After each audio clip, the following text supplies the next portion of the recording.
नमस्कार, आप सभी का बहुत बहुत स्वागत है। आप देख रहे हैं सबसे बड़ा सवाल। मैं हूं परमीन शेख। पहलगाम में 26 मासूमों की जान लेने वाला पाकिस्तान पूरी दुनिया में अलग थलग पड़ चुका है। पाकिस्तान दुनिया भर के देशों के सामने मदद की भीख मांग रहा है। वहीं दूसरी तरफ भारत को सपोर्ट देने के लिए ताकतवर देश खुद ही आगे आ रहे हैं। ट्रंप के बाद अब पीएम मोदी के जिगरी दोस्त और रूस के राष्ट्रपति व्लादिमीर पुतिन ने भी फोन पर बात करके फुल सपोर्ट की बात की है। बातचीत में भारत रूस रक्षा संबंधों का भी जिक्र हुआ, जिसमें S-400 मिसाइल सिस्टम शामिल है और पीएम मोदी ने पुतिन को वार्षिक शिखर सम्मेलन के लिए भारत आमंत्रित किया है। पुतिन ने दुनिया के सामने भारत का साथ देते हुए बड़ा ऐलान कर दिया, जिससे पीएम शहबाज शरीफ और मुनीर की चुनौतियां कई गुना बढ़ चुकी हैं और पाकिस्तान डर से थर थर कांप रहा है। ऐसे में सबसे बड़ा सवाल यह है कि पुतिन के समर्थन के ऐलान से क्या पाकिस्तान मान लेगा अपनी हार। इसी पर चर्चा के लिए स्टूडियो मौजूद हैं कैपिटल टीवी के editor in chief doctor Manish Kumar. Sir, आपका बहुत बहुत स्वागत है। धन्यवाद। पुतिन का फोन आया है, उधर पाकिस्तान में दहशत और ज्यादा बढ़ गई है।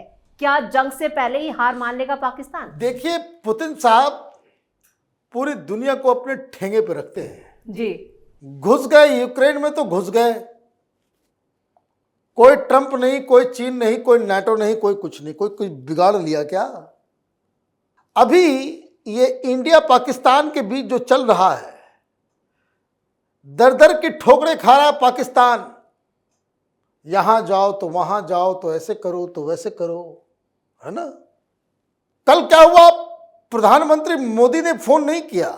फर्क इसको समझिए, ये बहुत बड़ा फर्क हो जाता है जब आप इसको डिप्लोमेसी के हिसाब से समझने की कोशिश करते हैं। प्रधानमंत्री मोदी ने फोन नहीं किया कि प्लीज हेल्प मी। ये पुतिन साहब के तरफ से एक जेस्चर दिया गया कि उन्होंने फोन करके कहा ठोको। ये इसका पूरा लब्बलुभाव है। वो ये नहीं, भाई प्रधानमंत्री मोदी तो पहले ही पूरी दुनिया को बता रहे हैं। अंग्रेजी में मैसेज इसलिए दिया जा रहा था ना जी। और उसके बाद भी ईयू की तरफ से बकवास किया गया तो जयशंकर साहब ने साफ कह दिया कि भाई हमें अभी उपदेशकों की जरूरत नहीं है, ज्ञानी नहीं चाहिए, मुझको ज्ञान मत दो। ये वक्त है हिंदुस्तान के साथ खड़े होने का। तो कौन खड़ा है? तो पुतिन साहब सबसे पहले आ गए। अभी देखिए, हिंदुस्तान तो पीछे जाएगा नहीं। अमेरिका ने पहले कह दिया, ट्रंप ने पहले ही कह दिया कि भाई आपको जो एक्शन लेना है वो आपका ये है। बाकी लोग जो ज्ञान दे रहे हैं कि न्यूक्लियर वॉर हो जाएगा, न्यूक्लियर वॉर हो जाएगा, इसको एस्केलेट नहीं करने देना चाहिए, तो क्या हुआ? आप गए वहां। भाई आप सिक्योरिटी काउंसिल में चले गए ना जी। क्या हो गया? कल ही मैंने कहा था कुछ नहीं होने जाना है, कुछ नहीं होने जाएगा। UN is a debating club. जैसे क्लब होता है ना, वैसे क्लब है वो। टीथलेस बॉडी है, दंतहीन विषहीन संस्था है ये, कुछ है ही नहीं। भाई क्या कर लिया तुमने? सिक्योरिटी काउंसिल ने रूस अंदर घुस के मारा, कुछ कर लिया? भाई इजराइल ने गाजा को बराबर कर दिया, हमास को भी निपटा दिया, हिजबुल्लाह के चीफ को भी मार दिया, ईरान के लोगों को भी हमला किया, ईरान को भी ठोका, हूती लोग को भी ठोक रहा है। कहां है यूएन? पूरे अफ्रीका में 10 जगह पे जो है वहां पे गृह युद्ध, कहां है यूएन? तो ये बेकार की बातें हैं, ये सब डिबेटिंग क्लब है। डिबेट करो, अच्छा है। अखबार वालों को लिखने के लिए, हम लोग जैसे लोगों को बहस करने के लिए, एक बातचीत करने के लिए एक मुद्दा है। उसके अलावा as far as the determination of India is concern, प्रधानमंत्री मोदी साफ साफ कह रहे हैं 140 लोगों ने ये ठाना है। ये संकल्प जो है वो 140 करोड़ जनता का है। और पाकिस्तान को इसलिए डर लग जाता है कि वो राजनाथ सिंह ने कल बड़े अच्छे अंदाज में कहा कि चिंता मत कीजिए, आप लोग जो चाह रहे हैं वही होगा, आप लोग जैसा चाह रहे हैं वैसा ही होगा। प्रधानमंत्री मोदी पे भरोसा रखिए, वो तो रक्षा मंत्री हैं, वही प्लान बना करके लेके जा रहे हैं। तो देश की जनता क्या चाह रही है? देश की जनता एक स्वर में चाह रही है कि पाकिस्तान को जो है टुकड़े टुकड़े कर दो, पाकिस्तान का खंड खंड विखंड, पाकिस्तान को मिट्टी में मिला दो, पाकिस्तान को अलग अलग देशों में बांट दो। यही देश की जनता का मूल मांग है, यही पूरा होगा, बिल्कुल यही पूरा होने जा रहा है। और इसलिए विपक्षी सब भी थोड़ा परेशान चल रहा है, कह रही फिर क्या होगा? नेहरू से ज्यादा प्रोग्रेसिव, इंदिरा गांधी से ज्यादा बेहतर रिकॉर्ड है, सब कुछ जो है वो अब तक जितने भी प्रधानमंत्री हुए वो सारे रिकॉर्ड टूट रहा है। एक ही बात खटक रही थी सबको कि भाई पाकिस्तान को जो सबक इंदिरा गांधी ने सिखाया कि पाकिस्तान को दो टुकड़े में कर दिया, तो इन्होंने कहा कि अच्छा ठीक है रुक जाओ, अभी जो है सूद समेत करते उसको 4 टुकड़े में बांट देते हैं। और ये काम अगर उन्होंने कर दिया, इतिहास पुरुष हो गए। तो it is a divine opportunity.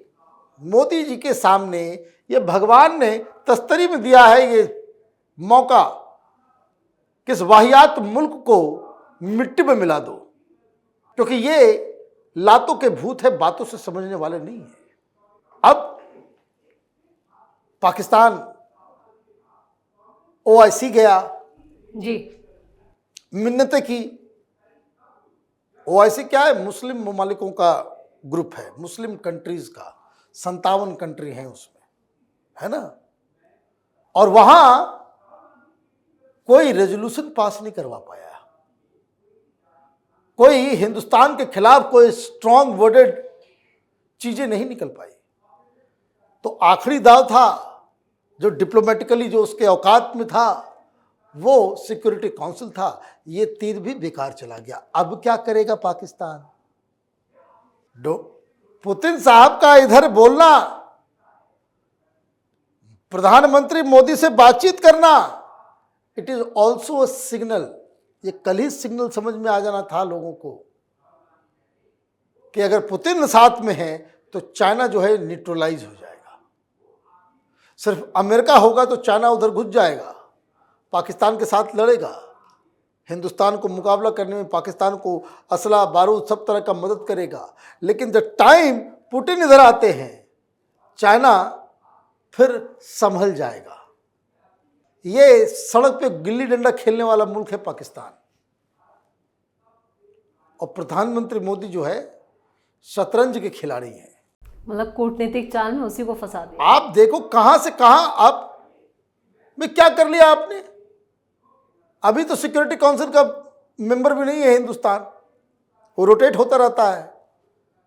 तुम अंदर बैठ के कुछ नहीं कर सके, अब क्या करोगे? और हिंदुस्तान को क्या करना है? हिंदुस्तान को तुमको स्क्वीज करना है। ये जो फोम होता है ना, कैसे उसके अंदर पानी भरा हुआ होता है, ऊपर से दिखता नहीं, उसको एकदम पूरा निचोड़ देना है। तो पाकिस्तान को प्रधानमंत्री मोदी निचोड़ने में लगे हुए हैं। ये सारा प्रोपेगेंडा, इसमें कुछ दलाल हिंदुस्तानी भी हैं। 5 दिन से कह रहे थे कि भाई पानी नहीं रोक सकता हिंदुस्तान, पानी रोकने का तरीका ही नहीं है। ये डिस्कशन कर रहे हैं सब गधे।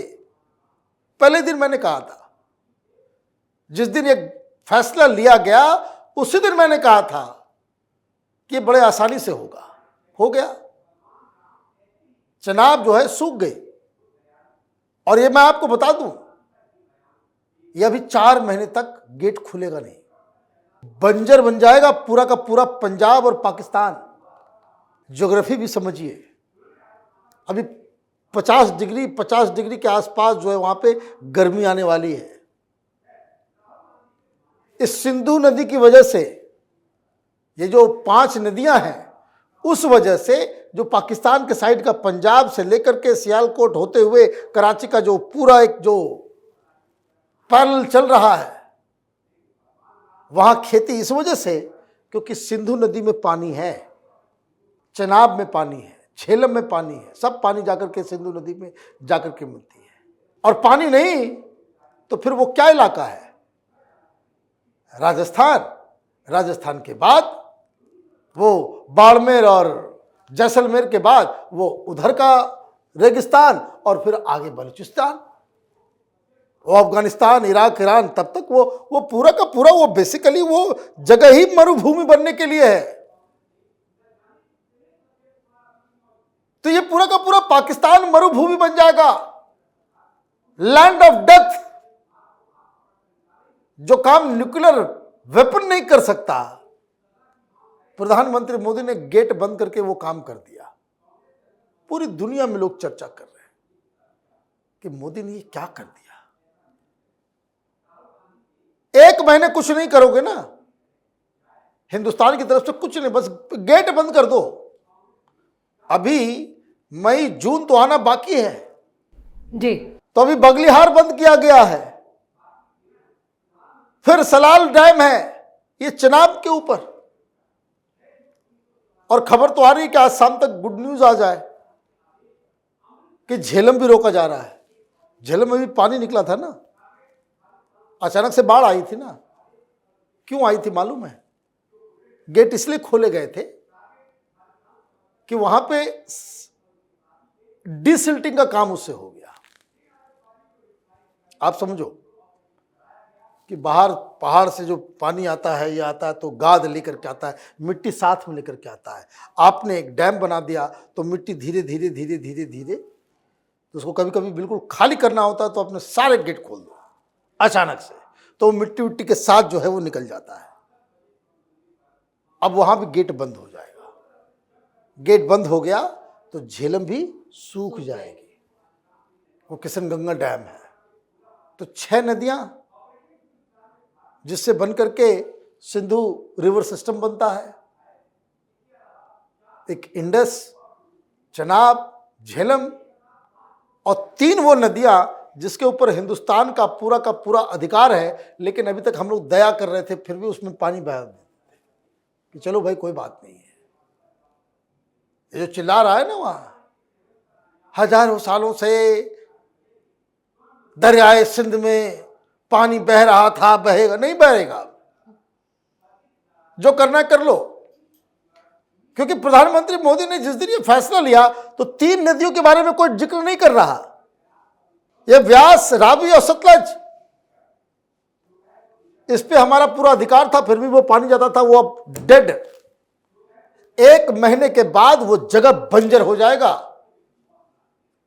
जिस इलाके, जो पाकिस्तान में जो सतलज और रावी का जो पानी जहां बहता है, जो नदी का किनारा, वो बालू बालू हो जाएगा। वो अगले 2 महीने में क्या कर लेंगे आप? चनाब आज सूख गया, 2 दिन के बाद झेलम, तो बचेगा क्या? बचा क्या? सिर्फ सिंधु नदी। तो वाटर स्कैरसिटी का मतलब समझ में आया क्या हुआ? There will be water rights. ये आपस में जो है एक दूसरे की हत्या करेंगे पानी के लिए।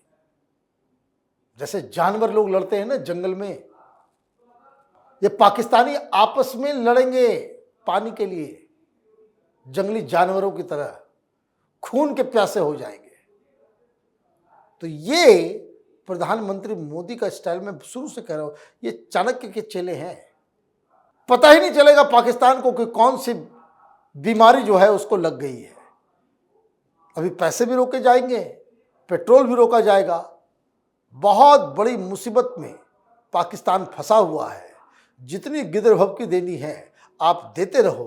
2 महीने के बाद बिना, अगर हिंदुस्तान ने हमला नहीं भी किया, तब भी प्रधानमंत्री मोदी के पैरों पे गिरा मिलेगा शहबाज शरीफ।